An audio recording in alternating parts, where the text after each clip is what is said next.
A company that rents space from landlords, how can it make good money? That's the question I want to answer today. Today, we look at the assembly place listed on the SGX as TAP. Quick disclaimer, this is for educational purposes only. I hold a small position and have shared this idea with clients. Nothing here is financial advice. Do your own research. Here's the question that most people ask when they first hear about the assembly place and what they do. How can a tenant earn good money from its landlord? And why can't the landlord just capture that profit themselves? They dismiss the investing idea. And here is the opportunity. When I look at any investment, I'm asking three things. Is it a good company? Strong fundamentals, real cash flow, durable model? Is it growing well with good cash flows? And is it cheap? Meaning the market has missed or misunderstood something? The assembly place checks all three. Let me show you the details. There are two ways to play community living. The owner-operator model.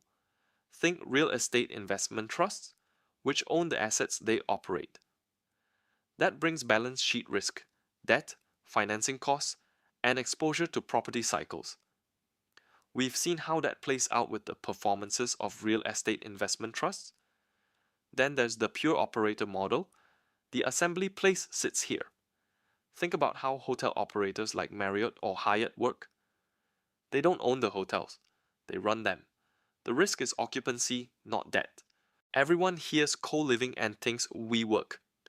But WeWork's failure was specific to the company, not the model. It was a fatal mismatch. Long-term lease commitments against short-term, cancelable revenue from startup clients who vanished the moment things got difficult. They expanded aggressively before their unit economics worked. The chart tells the story. Revenue grew 7 times. They still went bankrupt in 2023. The assembly place looks at WeWork and chooses a different path. Smaller properties, residential tenants who need somewhere to live, and a Singapore market where demand is structurally protected. The assembly place is Singapore's largest community living operator. It has 3,400 keys with 1,500 in the pipeline. They aim to have 10,000 keys by end 2030. As of financial year 25, they have 94.4% occupancy, and the return on equity is a high 24.5%.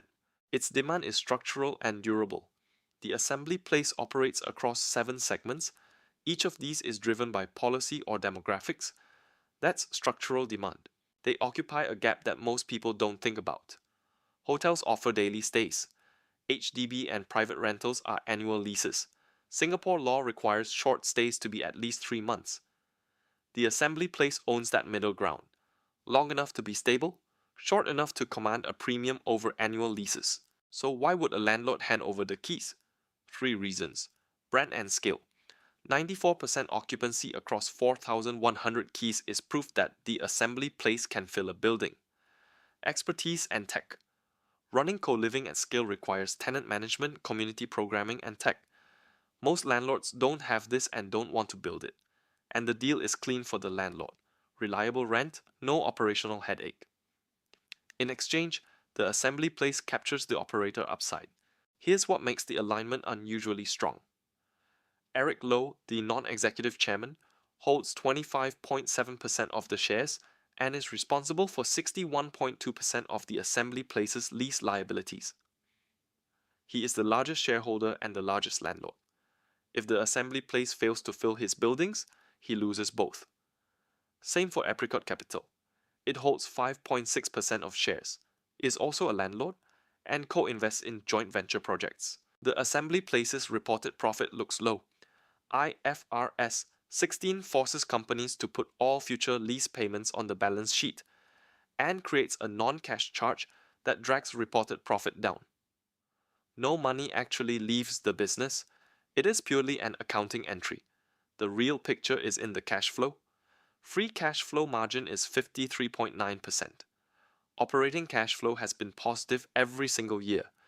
This business generates real cash. One quick note on the chart. The financial year 2025 cash bar looks low because the $10.8 million from the IPO only arrived in January 2026.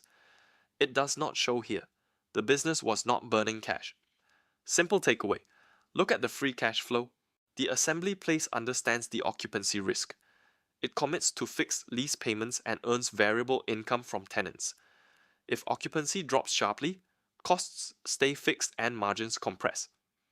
It is addressing the risk by moving toward joint ventures where landlords share the downside, and management contracts where it earns a fee without taking lease risk at all. Right direction and worth watching their progress. At 23 cents, 11 times earnings, 6 times free cash flow, 76% gross margin, 54% free cash flow margin. For a company that has been growing well, the stock has barely moved from its IPO price. That gap between business performance and price is the opportunity.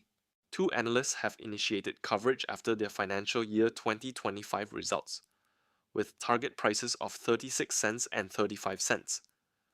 There is a good upside from today's prices. Two things I'm watching. Occupancy, currently at 94.4%. If it falls below 85% for 2 consecutive quarters, I will reassess the thesis. Same for operating cash flow, currently positive and growing. If it turns negative, I will reassess. To close, the assembly place is not WeWork. It's a cash generative operator running a structurally supported business on other people's assets, with insiders who have skin in the game on both sides of the table. I won't speculate on how big this can get. It's a new IPO with a limited public track record. It is still early.